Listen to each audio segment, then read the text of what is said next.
நம்மளுக்கு அன்னைக்கு வந்து அங்கே நடந்த ஈழப்போர், அந்த போருக்கு வந்து நம்மளுக்கு ஏற்பட்ட அந்த வலிக்கெலாம் வந்து வேதனைக்கும் மருந்து போட்டவர் சீமான் தான். அந்த வலி வேதனையெல்லாம் இருக்கும், என்னடா இவங்களை ஏதாவது பேசணுமே அப்படின்னு நம்மளுக்கு தோணும்ல, மேட்டில் ஏறி இவங்களுக்கு கிழிச்சிடலாம் அப்படின்னு நம்மளுக்கு தோணும். அதை வந்து பேசினவர் சீமான். வணக்கம், இந்தியாவுக்கும் இந்தியர்களுக்கும் என்னுடைய வணக்கத்தை தெரிவித்துக் கொள்கிறேன்.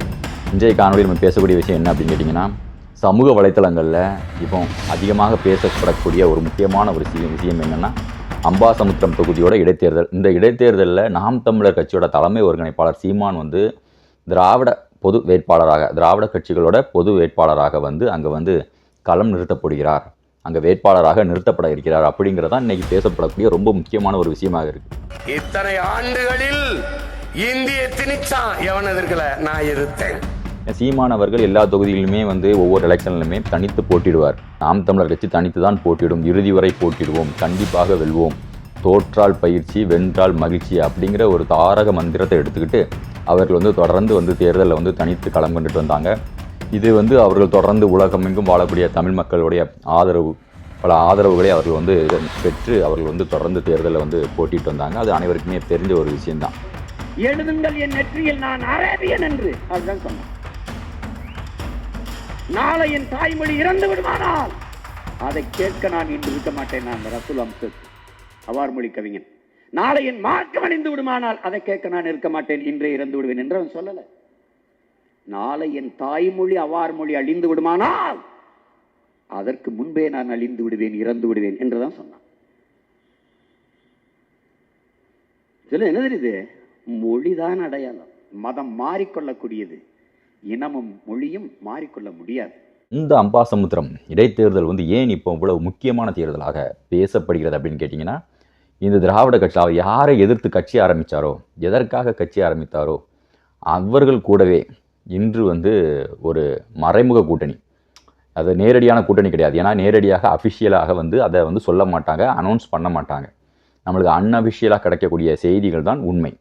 இதை வந்து சிலர் வந்து பேசும்போது கூட சொல்கிறாங்க, அதை வந்து நாங்கள் யாருமே அறிவிக்கலையே, நீங்களா சமூக வலைத்தளங்களை பேசிட்டிங்கன்னா அது எப்படி உண்மையாகும் அப்படின்னு சொல்லிட்டு நிறைய பேர் பேசுகிறாங்க. ஆனால் ஒரு சிலர் அந்த உண்மையை வந்து மிக தெளிவாக வந்து பல காணொலிகளில் வந்து பதிவு பண்ணியிருக்காங்க. குறிப்பாக ரவீந்திரன் துரைசாமி, சீமான் அவர்கள் கூடயே வந்து பயணிக்கக்கூடிய ரவீந்திரன் துரைசாமி அவர்கள் இதை மிக தெளிவாக வந்து பதிவு பண்ணியிருக்காரு. இது வந்து அஃபிஷியலாக அறிவிக்க மாட்டாங்க, ஆனால் அன்அஃபிஷியலாக வந்து திராவிட கட்சிகளோட பொது வேட்பாளராக சீமான் அவர்கள் அம்பாசமுத்திரம் தொகுதியில் நிறுத்தப்படுவது உறுதி அப்படிங்கிறத மிக தெளிவாக வந்து எல்லாருமே சொல்லியிருக்காங்க. ரவீந்திரன் துரைசாமி அவர்களும் கருத்தை வந்து மிக தெளிவாக இதை வந்து உறுதி செய்திருக்கிறார். ஸோ அப்போ வந்து இதில் வந்து சிலர் வந்து உருட்டிக்கிட்டு இல்லை, இது வந்து சிலர் வந்து பரப்பக்கூடிய பொய் வதந்தி அப்படின்னே வச்சுக்கிடுவோமே. இந்த தொகுதியில் அம்பாசமுத்திரம் தொகுதியில் திமுகவும் அதிமுகவும் பின்வாங்குகிறார்களா இல்லையா அப்படிங்கிறத, உண்மையா பொய்யா அப்படிங்கிறது இன்னும் சில நாட்களில் வந்து தெரிஞ்சிடும். அம்பாசமுத்திரம் தொகுதியில் வந்து சீமான் திராவிட கட்சியோட பொது வேட்பாளராக நிறுத்தப்படுகிறாரா அப்படிங்கிறது வந்து நமக்கு இன்னும் கொஞ்ச நாளில் வந்து அதோட உண்மை தெரிஞ்சிடும். இடைத்தேர்தல் அறிவிக்கப்பட்டதுமே நமக்கு அது வந்து வெட்ட வெளிச்சமாக அனைவருக்குமே தெரிஞ்சிடும். ஸோ ஆனால் சீமான் அவர்களுடைய அரசியல், அவர் பயணித்த இந்த அரசியலை வந்து நம்ம பார்த்தோம் அப்படின்னா, சீமான் அவர்களுடைய அரசியல் அது வந்து அவர் சினிமாவில் இருந்து அரசியலுக்கு வந்து நுழைந்த அந்த காலகட்டம் சொன்னால், அந்த ஈழப்போர் உச்சகட்டத்தில் இருக்கக்கூடிய அந்த காலகட்டத்தில் வந்து ஒரு அரசியல்வாதியாக பரிணமித்தது, அரசியலில் வந்து நுழைஞ்சது அப்படின்னு சொல்லணும். அப்படின்னா அந்த ஈழப்போர், இலங்கை போர் வந்து உச்சகட்டத்தில் இருக்கும்போது ராமேஸ்வரத்தில் நடைபெற்ற இயக்குநர்கள் சார்பாக ஒரு போராட்ட ஆர்ப்பாட்டத்தை வந்து அவங்க வந்து நடத்தியிருந்தாங்க. கண்டன பொதுக்கூட்டத்தை வந்து அவர்கள் நடத்தியிருந்தாங்க. இது பாரதிராஜா, இயக்குனர் இமயம் பாரதிராஜா அவர்கள் தலைமையில் வந்து இந்த கூட்டம் வந்து நடைபெற்றுச்சு.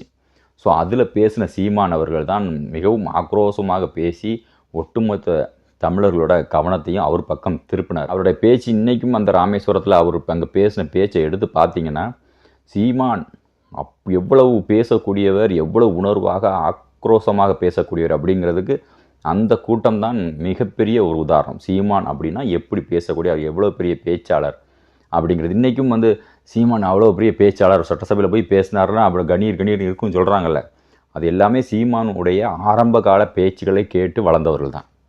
சீமானுடைய ஆரம்ப கால இன்றைக்கி ஜென்ஸ் கிட்ஸ் இருக்காங்கல்ல, ஜென்செட் கிட்ஸு, அதே மாதிரி சீமானுக்கும் ஜென்செட் கிட்ஸ் இருந்தாங்க ஒரு டீம். ஸோ இவர்கள் எல்லாமே சீமானுடைய ஆரம்ப கால பேச்சை கேட்டு வளர்ந்தவர்கள் தான்.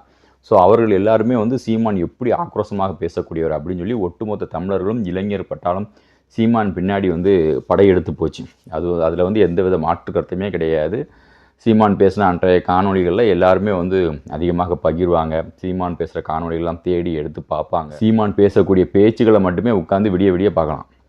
அந்த அளவுக்கு சீமான் வந்து பேசக்கூடியவர் வந்து நம்மளுக்கு அன்னைக்கு வந்து அங்கே நடந்த ஈழப்போர், அந்த போருக்கு வந்து நம்மளுக்கு ஏற்பட்ட அந்த வலிக்கெலாம் வந்து வேதனைக்கும் மருந்து போட்டவர் சீமான் தான்.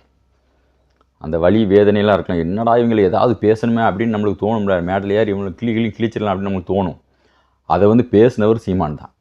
அங்கே நடைபெற்ற வலி வேதனை அதுக்கு வந்து ஓரளவுக்கு நம்ம தமிழர்களுக்கு வந்து தமிழர் சார்பாக ஒருத்தங்க கூட குரல் கொடுக்க மாட்டானே, ஒருத்தங்க கூட உண்மையாக இல்லையா, எவனுமே பேச மாட்டானே அப்படின்னு நினைக்கும் போது அந்த இடத்துல வந்து பேசினவர் சீமான் தான். பேசி ஒட்டுமொத்த மக்களையும் வந்து உணர்ச்சி பொங்க வச்சது சீமான் அவர்கள். அதில் எந்தவித மாற்று கருத்துமே கிடையாது. ஆனால் சீமானுடைய அரசியல் வந்து அப்படி தான் ஆரம்பிச்சது. ஒட்டுமொத்த தமிழர்களுக்கான ஒரு கட்சி நாம் தமிழர் கட்சி அப்படின்னு ஆரம்பித்தது சீமானுடைய நாம் தமிழர் கட்சி. அவருடைய அரசியல் இயக்கம், கொள்கை, கோட்பாடு எல்லாமே அதை ஒத்து தான் இருந்துச்சு. ஆனால் சீமானுடைய பாலிசி, அவர் பின்பற்ற கொள்கைகள், அவர் கடந்து வந்த பாதை எடுத்து பார்த்தீங்கன்னா இன்றைய காலகட்டத்தில் அந்த இலங்கை போரை எடுத்துக்கிட்டு அவர் அரசியல் பண்ண ஆரம்பிக்கார். அதன் பிறகு அதை வந்து கொஞ்ச காலகட்டத்தில் அதை வந்து அப்படியே விட்டுட்டு அதன் பிறகு ஒரு அரசியல் பண்ண ஆரம்பிக்கார். அது என்ன அரசியல்னா, இந்தியாவுக்குள்ளேயே நீ வந்தேரி, இவர் வந்தேரி, இந்த ஜாதிக்காரன் வந்தேரி, இவர்கள் வந்து அங்கேருந்து வந்துட்டாங்க, இவர்கள் இந்தியாவுக்குள்ளேயே ஒரு மோதலை வந்து உருவாக்குறார்.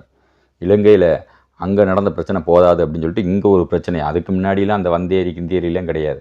இவர் தான் அந்த ஒரு அரசியலை பண்ண ஆரம்பிக்கார். ஏன்னா இந்தியாவுக்குள்ளே தமிழர்களுக்குன்னு ஒரு அரசியல் வேணும் அப்படின்னு நினைக்காரு. அது ஒரு சிலர் வந்து ஆதரித்தாங்க, ஆனால் எல்லாரும் அதை வந்து ஆதரிக்கலை. ஏன்னா இங்கே வந்து அந்த பிரச்சனை கிடையாது. இங்கே வந்து இந்த மாதிரியான மோதல் எங்கன்னா தண்ணி பிரச்சனை இருக்கும். கர்நாடகாவுக்கும் தமிழ்நாட்டுக்கு தண்ணி பிரச்சனை உண்டு, கேரளாவுக்கும் தமிழ்நாட்டுக்கும் தண்ணீர் பிரச்சனை உண்டு. இந்த தண்ணீர் பிரச்சனை வந்து எங்கே தான் இல்லை, பக்கத்து ஊருக்கு இல்லை, பக்கத்து வீட்டுக்கு இல்லை, எல்லாருக்குமே இருக்குது. ஸோ அந்த தண்ணீர் பிரச்சனை உண்டு. ஆனால் அதை வந்து கொஞ்சம் ஒரு மொழி பிரச்சனையாக மாற்றி அதை வந்து மிகப்பெரிய அளவில் வந்தேரிகள் அப்படி இப்படின்னு சொல்லி அது ஒரு அரசியலாக பண்ண ஆரம்பித்தார். ஆனால் அதற்கு பிறகு அதையும் அவர் வந்து கைவிட்டுட்டார். அதையும் அவர் வந்து முழுசாக பண்ணலை, அதையும் வந்து அவர் வந்து கைவிட்டுட்டார். அதன் பிறகு பார்த்திங்கன்னா அவரோட அரசியலில் அதன் பிறகு ஜாதி அரசியலை கையில் எடுக்க ஆரம்பித்தார். இந்த வந்தேரி அரசியல்லாம் நம்மளுக்கு செட் ஆகாது அப்படிங்கிறத அவர் தெரிஞ்சுக்கிட்டு அதன் பிறகு அவர் பண்ண அரசியல் தான் ஜாதி அரசியல். அது வந்து ஓரளவுக்கு வந்து ஃபஸ்ட்டு ஸ்டார்டிங்கில் வந்து முக்குலத்தோரை கையில் எடுத்தார். முக்குலத்தோரை கையில் எடுத்து வேலு நாச்சியார் எங்கள் அப்பத்தா, பூலித்தேவர், பசும்பொன் முத்துராமலிங்க தேவர் எங்கள் தாத்தா அப்படின்னு சொல்லி முக்குலத்தோருக்கான அரசியலை வந்து கொஞ்சம் கையில் எடுத்தார். ஏன்னா அப்போ வந்து முக்குலத்தோர் சமுதாயம் அரசியல் வந்து மிகப்பெரிய வலிமையாக இருந்து அதிமுகவோட வீழ்ச்சிக்கு பிறகாக முக்குலத்தோர் சமுதாயம் வந்து அரசியலில் வந்து என்ன செய்வது தெரியாத ஒரு நிலைமையில் இருந்தாங்க. ஸோ அப்போ முக்குலத்தோரோட அரசியலை வந்து அவர் கொஞ்சம் கையில் எடுத்தார். அதன் பிறகு முக்குலத்தோர் சமுதாயம் வந்து உஷாராயிட்டாங்க. முக்குலத்தோர் சமுதாயம் உஷாரானதுக்கு பிறகு இவர்கள் முக்குலத்தோர் தவிர்த்து இவர்கள் வந்து ஒரு அரசியலை வந்து கையில் எடுத்தாங்க. முக்குலத்தோர் எல்லாம் மற்ற சமுதாயத்தெல்லாம் கையில் எடுத்தாங்க. ஆனால் அது இவர்களுக்கு வந்து கை கொடுக்கல. அப்போ இவர்கள் என்ன செய்கிறார்கள் அப்படின்னா, முக்குலத்தோர்லேயே வந்து கல்லரையும் அகமுடையாரை மட்டும் பிரித்து ஒரு அரசியலை வந்து கையில் எடுக்காங்க. அப்போது கல்லர் இருக்கிற இடங்கள்லாம் பார்த்திங்கன்னா அங்கே போய் நாம் தமிழர் கட்சி பொதுக்கூட்டம் போடுறது, அங்கே போய் அவர்களுக்கு ஆதரவான நிலைப்பாடு எடுத்து பேசுகிறது, அதன் பிறகு அகமுடையார் இருக்கக்கூடிய அந்த இடங்களில் வந்து ஒரு அரசியல் பண்ணுறது, அந்த மக்களை எல்லாம் சேர்த்து ஒரு பொதுக்கூட்டம் போடுவது, சிவகங்கை உள்ளிட்ட பகுதிகளில் பொதுக்கூட்டம் போடுறது, முசிலம்பட்டி பகுதிகளில் பொதுக்கூட்டம் போடுறது, இந்த மாதிரியான ஒரு அரசியலை எடுத்தாங்க. அதே நேரத்தில் மறவர்களை பார்த்திங்கன்னா எதிர்த்து அரசியல் பண்ணுறது. மறவர்கள்லாம் பாண்டியர்கள் கிடையாது, மறவர்கள்னாலே பாண்டியர்னாலே மறவர் அப்படிங்கிறது எல்லாருக்குமே தெரிஞ்சது. பாண்டிய மன்னர்கள் ஒவ்வொருத்தருமே அவர்கள் பேருக்கு முன்பாகவே வந்து மாறவன்மன், மறவர், மாறவர் அப்படிங்கிற பெயர்கள்லாம் இன்றைக்கும் சேர்த்துருக்காங்க. ஒவ்வொரு கல்வெட்டுலையுமே இன்றைக்கும் மறவர் என்றால் பாண்டியர்கள் அப்படின்னு மிக தெளிவாக இருக்கிறது. நாயக்கருடைய அவர்கள் எழுதி வைத்து சொல்கிற ரெக்கார்டு, பிரிட்டிஷோட ரெக்கார்டு, எல்லா ரெக்கார்ட்லேயுமே பார்த்திங்கன்னா மறவர்கள், மறவர் படை, பாண்டியர் படை அப்படிங்கிறது மிகவும் தெளிவாக இருக்குது. இருந்துமே வந்து சீமான் வந்து பொதுக்கூட்டங்களில் வந்து மறவர்கள், பாண்டியர்கள் கிடையாது அப்படின்னு சொல்லி அந்த அரசியல் எப்படின்னு எடுத்துக்கிட்டிங்க அப்படின்னா, சமூக வலைத்தளங்களில் வந்து சிலர் பேசுகிறாங்க. சமூக வலைத்தளங்களில் வந்து பாண்டியர்களையும் மறவர்களையும் பற்றி குறைவாக வந்து சிலர் வந்து பேசுகிறாங்கல்ல, இந்த அரசியல் வந்து கொஞ்சம் அப்படியே வளர்ந்துட்டு வந்துச்சு. மறவர்களுக்கு எதிரான அரசியல், மறவர்களுக்கு எதிராக வந்து கட்டமைக்கிறது, மறவர்களுடைய வரலாறை வந்து தவறாக பேசுகிறது அப்படின்னு சொல்லி ஒரு குறிப்பிட்ட மறவர்களை வந்து பிரித்து பேசுகிறது, முக்குலத்தோர்லேயே பிரித்து பேசுகிறது, இப்படி ஒரு அரசியல் வந்து வளர்ந்துட்டு வந்துச்சு. ஸோ இது வந்து சீமான்கிட்ட ஒரு தாக்கத்தை ஏற்படுத்தியிருக்கு. சீமான்கிட்ட இந்த அரசியலை கொண்டு போயிருக்காங்க. யார் கொண்டு போனாங்க அப்படிங்கிறது தெரியல, சீமான்கிட்ட இந்த அரசியலை கொண்டு போயிருக்காங்க. ஸோ மறவர்களுக்கு ஒரு எதிரான ஒரு நிலைப்பாடு இருக்குது. ஸோ அப்போ நம்மளும் வந்து மறவர்கள் பாண்டியர்கள் கிடையாது அப்படின்னு பேச ஆரம்பிப்போம் அப்படின்னு சொல்லி அதை வந்து சீமான்ட்ட யாரோ கொண்டு போய் இதை பேசுனா வந்து மற்ற ஜாதி மறவர்களை தவிர்த்து மற்ற சமுதாயத்தை சேர்ந்தவர்களோட வாக்குகள் நமக்கு கிடைக்கும், நம்ம கட்சி வந்து தென் மாவட்டத்தில் மிகப்பெரிய அளவில் வளர முடியும் அப்படின்னு சொல்லி கொண்டுட்டு போக சீமான் அந்த அரசியலுக்குள்ளே போயிட்டார்.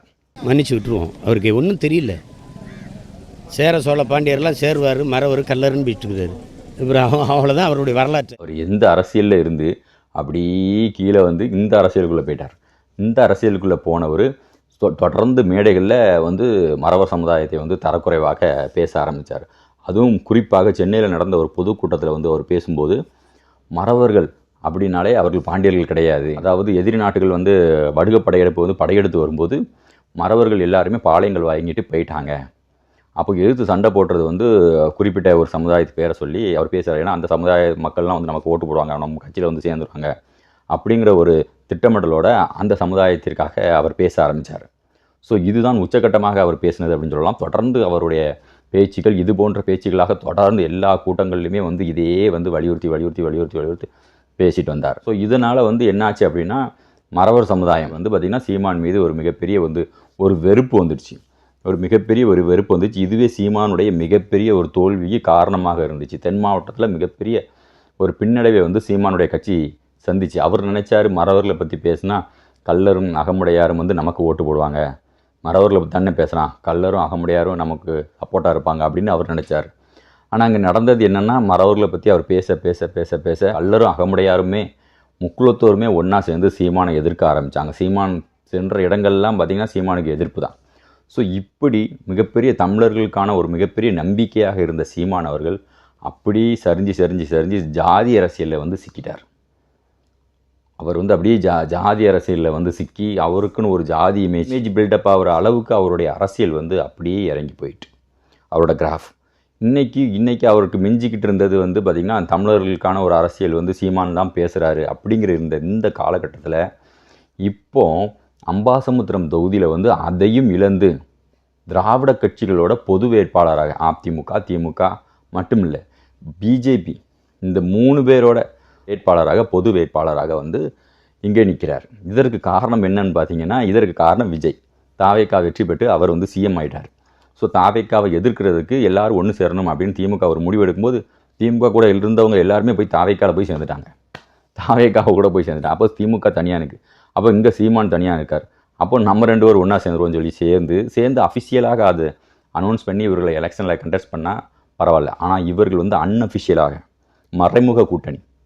இன்றைக்கி தமிழர்னு அவர் சீமான் என்ன பேசினார், கலைஞர் கருணாநிதி அவர்களை என்னவெல்லாம் சீமான் பேசியிருக்காரு அப்படிங்கிறது எல்லாருக்குமே தெரிஞ்சது. கலைஞர் கருணாநிதி அவர்களிலிருந்து ஸ்டாலின் அவர்களிலிருந்து உதயநிதி ஸ்டாலின் வரைக்கும் எல்லாரையுமே மிக தரக்குறைவாக பேசினவர் சீமான் அவர்களும் நாம் தமிழர் கட்சியினர். கேட்டால் அதற்கு அவர்கள் சொன்ன காரணம் என்னென்னா இவர்கள் வந்து திராவிடர்கள், இவர்கள் நம்மளுக்கு எதிரானவர்கள், இவர்கள் தமிழர்களுக்கு எதிரானவர்கள், இவர்கள் வந்து நம்ம தமிழ்நாட்டை வந்து இவர்கள் தொடர்ந்து ஆட்சி பண்ணிட்டு வராங்க, ஸோ தமிழர்கள் எல்லோரும் ஒன்று சேர்ந்து இவர்கள் எதிர்க்கணும் அப்படின்னு சொன்னார். இன்றைக்கி இவரே போய் திமுகவில் வந்து ஐக்கியமாயிட்டார். ஸோ இது வந்து இப்போ நடந்துட்டு இருக்கக்கூடிய மிகப்பெரிய ஒரு மோசடி அரசியல் அப்படின்னு நம்ம சொல்லலாம்.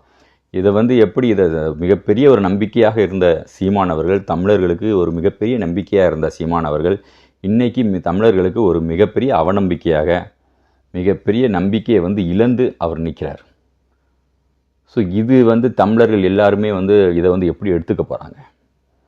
ஏன்னா தமிழர்கள் வந்து உலகமெங்கும் வாழக்கூடிய தமிழர்கள் வந்து திரள் நிதி அவருக்கு வந்து நம்பி அவருக்கு வந்து தொடர்ந்து இன்றைக்கும் பல உலக நாடுகளிலிருந்து உழைச்சி வெயில்லையும் வெக்கையிலையும் நின்று அவர்கள் சம்பாதித்த பணத்தை, அவர்களோட குடும்பத்தை இழந்து நின்று அவர்கள் சம்பாதிக்கக்கூடிய பணத்தை சீமான் அவர்களுக்கு திரள் நிதியாக கொடுத்து தமிழர்களுக்கான ஒரு அரசியலை, தமிழ் தேசிய அரசியலை இவர் கட்டமைப்பார் அப்படின்னு நினச்சாங்க.